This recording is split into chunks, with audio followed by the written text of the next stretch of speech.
que ya en marzo del 70 se dan pequeñas escaramuzas entre falangistas y palestinos en las calles de Beirut. Claro, venimos de Beirut, ¿qué quieres? ¿Qué quieres? Ya está. Está, ya hemos llegado. Oh, no. Mais tu veux quelque chose à boire ou... Lleva una hora con nosotros andando, dándonos en internet. Merci, merci. Au revoir. Por otro lado, la batalla entre el Estado y las familias feudales por el poder vuelve a cambiar de fase. Las milicias personales de cada capo se van armando y todo está ya listo para que en el 75 explote la guerra. When you're ready, let me know. When you want. Okay, I start. La guerra a través de los ojos de una niña, por Cristiano Hackett. El 13 de abril de 2019 marcado el 44 aniversario de la Guerra Civil Libanesa. La guerra que comenzó en 1975 y terminó el 13 de octubre de 1990, robó toda mi infancia y me dejó cicatrices que llevaré conmigo por el resto de mi vida. Hoy, como analista político, no puedo dejar de pensar en cuán inútil, absurda y malvada fue la guerra libanesa.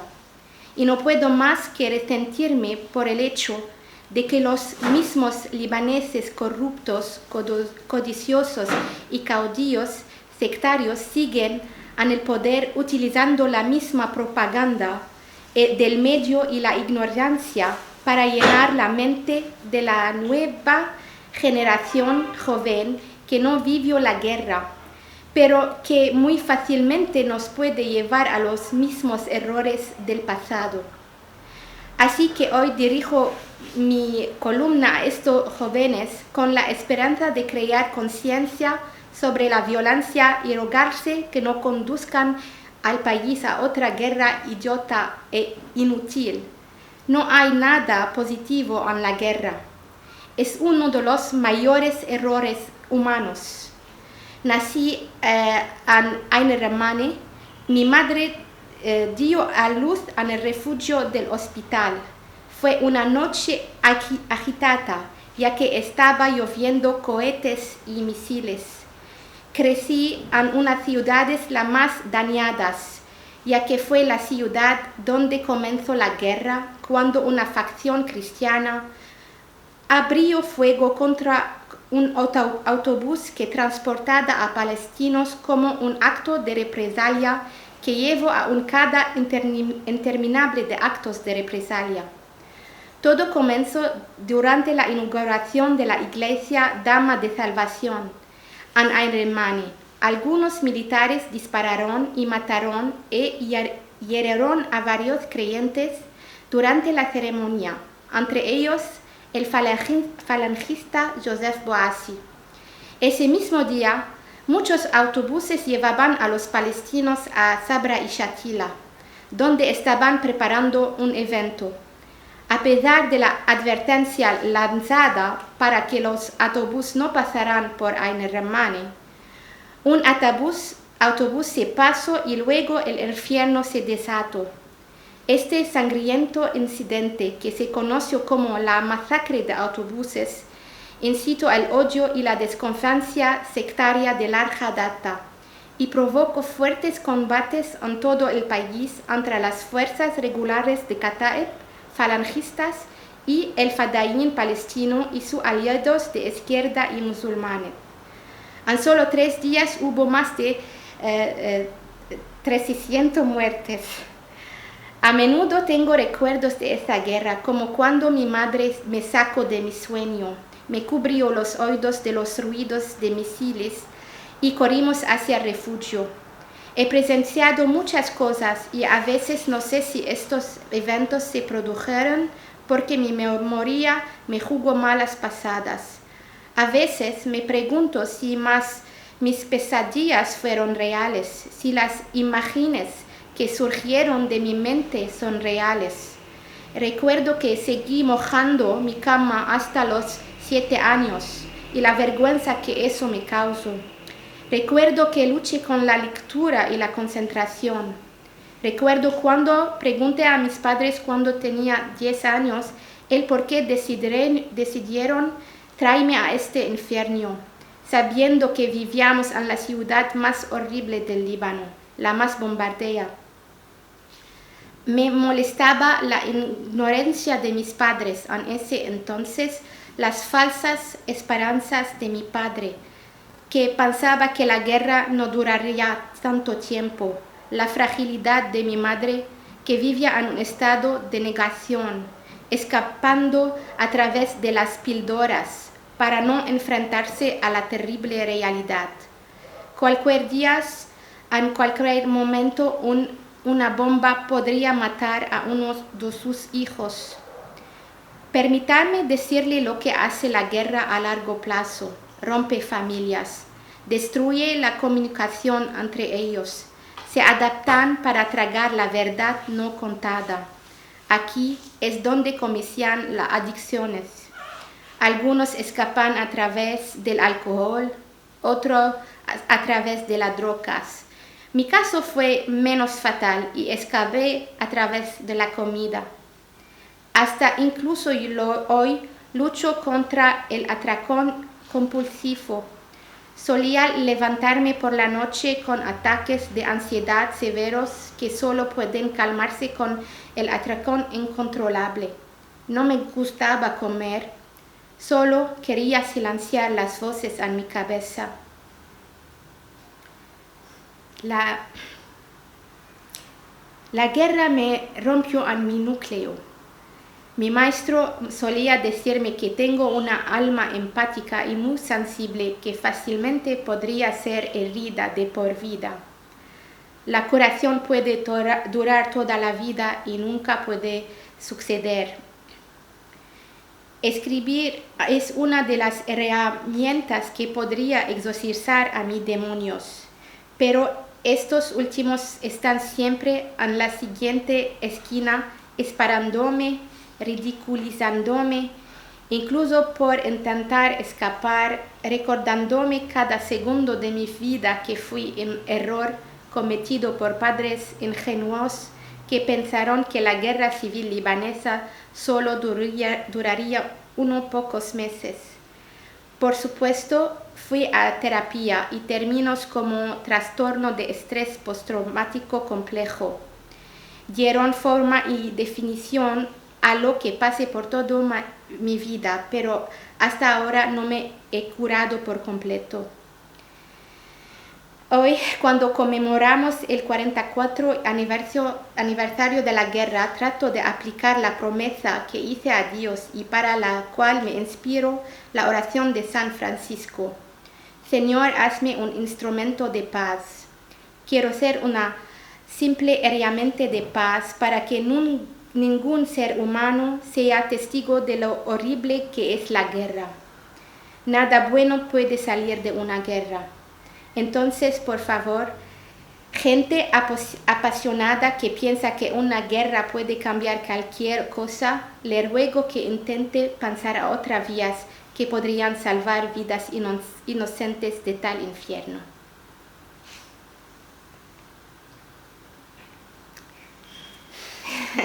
Muchas gracias. Those bad memories and I have like fear out of nowhere, and I run to the fridge and eat so that I calm myself. But other people don't eat, other people use drugs, other people use alcohol.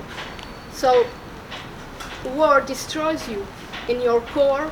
I could have been another woman maybe. Now you are lucky you are sitting on a balcony.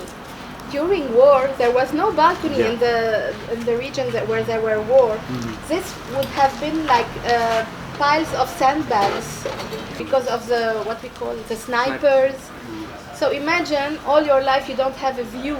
You cannot look at the sky because there are sandbags. You normalize the violence.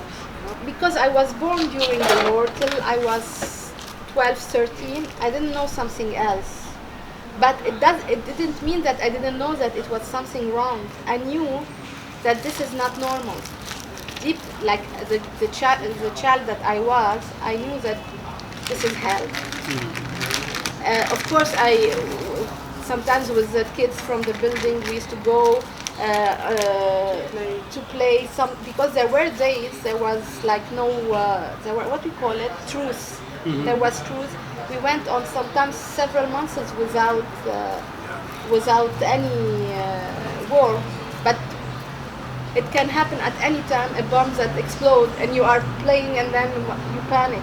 So what happened is that my parents were so afraid, even during the truce time, that we were at one point they didn't allow us to play at all. So we were all the time at home. Inside. For imagine, for many years, you are at home, you cannot go. I never learned how to cycle, the bicycle. Yeah. I never learned. Like there are many things I didn't do for any kids can do it.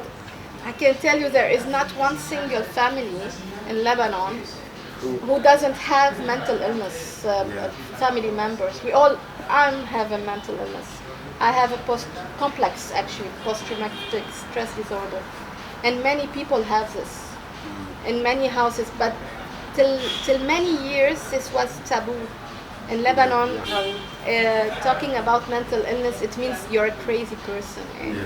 I think all of us have some kind of mental illness. You know, like we have to get adapted to this because I mean the system makes us suffer anyway. So for me, my first contact with a psychologist who put this definition that you have this.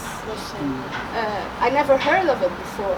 When he said you have this, I actually like, oh great, I have a mental illness. I'm not crazy. I am crazy, but not crazy. Yeah. Reasonably crazy. Yeah.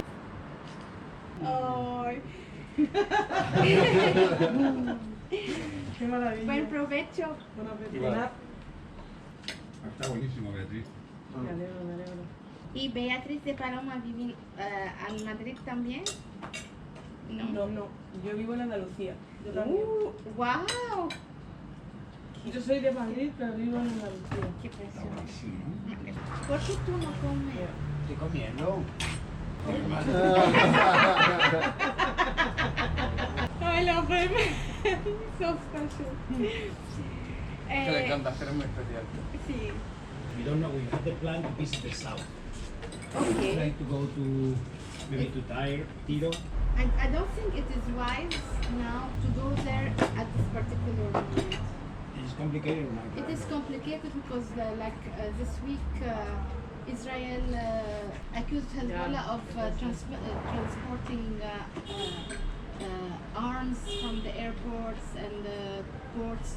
So for sure nothing will happen. Yeah. But if there is 1% chance, I prefer you not take it. We're like on 20 euros a day, somehow. Yeah. Trying to. But who funded this trip? Like someone helped you sponsor this trip? He was a alma mater. Wow! He's the boss. He's the boss. Wow! He was working months for this. This is wow. No, I've done that. Really? But you know, you can after sell your stories to Netflix and you can have lots of money. we will begin on YouTube. We don't know. We're not really aware of what possibilities we have of You selling have them. like the good thing is in Lebanon the cultural scene never stopped. There was always theater, music, writers, and it was very fertile for the people because they all this frustration. So when a writer was in the shelter all the time, what he had to do then write. When a painter was all the time down, he had nothing to do but to paint. So you know there were theater in the shelters. People go to see in the shelters. It was really exceptional. Yeah. I think people should not see that the Lebanese civil war was only a Lebanese civil Yes, war. of course. The Lebanese civil war was caused by the creation of an illegal state that is Israel. Mm-hmm.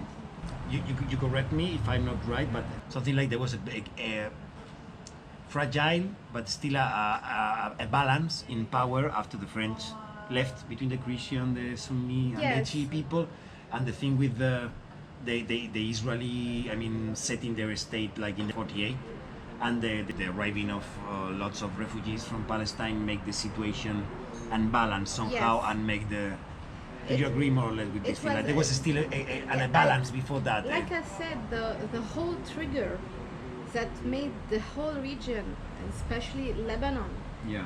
explode is the creation of illegal state that is Israel. Mm-hmm.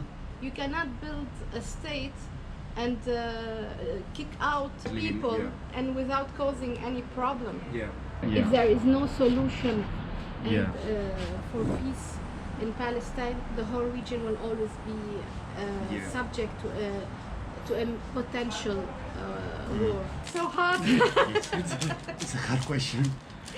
No, it's not hard. It's like a question. Like this, everybody knows, but this many are in state of denial of what happened, the truth.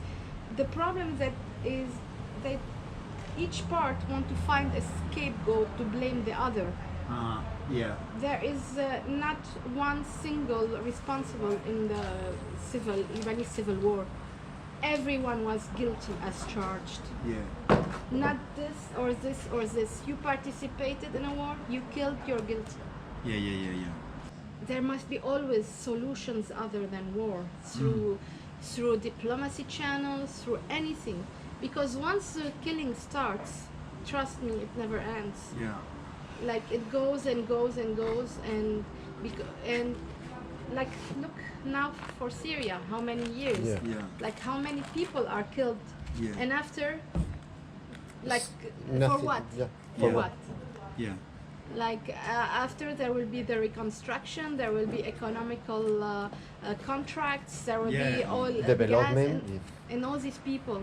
All like you have more Yeah. than 500,000 people who died in Syria. For what? This is my question. Yeah.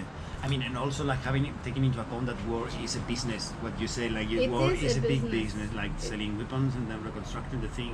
For both World War in Europe, it was mainly business. Yeah. They Europe was coming out of a big recession, and it was all greed and all bad management and all bad politicians. Yes. That none of them are messengers of peace Yes. and yes. messenger of goodwill. So also this, I address this to Spain. Yeah. Of course. Because I also follow the Spanish politics. Yes. And when I see like passionate people who want to divide Spain, Yeah. who want to make problems out of it, like wake up. What do you want? A new war? What do you want? New problems? No, but Back- there's still a new rebellic sensation in Spain coming from the extreme right parties. Yes, And you're also. gonna go with this thing But with there the are immigrants, also as super homophobic, super they are sexist, also super all as this, like, dangerous. What's happening now is that the right wing is taking over all over the world, and they are super dangerous because Yes. the narrative, the word they are choosing are so full of hate, and there are non-inclusion narrative, and this is where it all starts. Yeah. When you are telling people you have to be afraid of the other. Yes.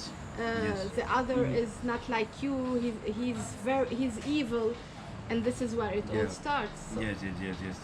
If you, You want to have- exploit someone, you have to, or to to steal the resources of someone. It's better if you feel those people as different, and that's the strategic Europe has used during all its history. I think. I think the first thing you need to do if you want to become a reasonable part of an argument is like to look at yourself and your history, and I'm quite aware of the responsibility of Western countries and I'm quite aware of the responsibility of Spain in all South America and all the killings and all the stealing we did that and all the stuff. And I was like also thinking about the responsibility of the French here during the protectorate and after how they, I think because in Israel, Palestine, if there is a solution, I don't know, but if there is a beginning of the point, I think there's the fact that the British promise the same place to two different people, I you know what I mean? think the main problem, yes, is that I will tell you what is the main problem is that after the Jewish got exterminated in Germany, Europe knew that they were guilty Yeah. in this big crime, course. and they wanted to wash their shame Yeah. in the expense of another country. Yeah. Yeah, You yeah. don't wash shame with shame. Yeah, yeah, yeah, yeah, This yeah, is of course, of ridiculous. course. Yeah, yeah, that's the way Europe So that's deals why with it. they Yeah, need yeah, to yeah. know that what Yeah. they're doing now is as shameful as Yeah, what yeah, yeah. happened during the Of course. Hitler yes. time. Yes, yes, yes, yes. Because like during Hitler, everybody talks about it, and we all know it was horrible. But now, like it happened for, like it's been years that people in the region, like years, and it's another genocide. Yeah. Because it's not like the terms of genocide is like mass killing. But if we count all these years of how many people died in this region because of the creation of a state, like it's also a genocide. That's why every human, when you think that one human life don't count, you're a criminal. Yeah. Each human life count. Yes, yes. I mean, once you pass Each that border. soul, because if you don't have empathy towards one human, you don't have empathy toward the whole humanity. Yeah, yeah, yeah, yeah, yeah, yeah. Yeah, and that's something. I mean, it's so surprising. Like people in Spain, for example, in France, in Italy, whatever, feels here like a really different country, which is like so close. Like it's the same sea, it's the Mediterranean. We've been close together. We have even common Yes. history during the Roman Empire, during the first Islamization. When there's the first caliph from Damascus arriving here, they arrive as well in Spain. It's like, yeah, there's a lot of things that are common in history, and it's like, what's the interest of not giving us the information about the people here, of making people in Spain feeling different from Lebanese people? You feel like a real close cultural sensation. You know, when I see, when we met you today and we got to speak of real, like, touchy things or personal things, I feel it, you know what I mean? And we are supposed to be European and have a common identity or whatever, and it's like, why? I feel more like a common identity with people here, all around the Mediterranean Sea, you know. Because we're Mediterranean. Yeah, after all. and we eat the same thing. We like to speak to each other. We like to be. When I went to Italy, I swear I thought I was in Beirut, and I was like, my first reaction, fuck, I wanted to to leave, you know, and I felt like I'm still in Beirut with people same mentality. They drive as shitty as me. They swear, they like. This is also important to say that us Mediterranean, we have common ground, we have common culture. But like in the modern history, Europe was preserving itself. Yeah. But till when? Yeah.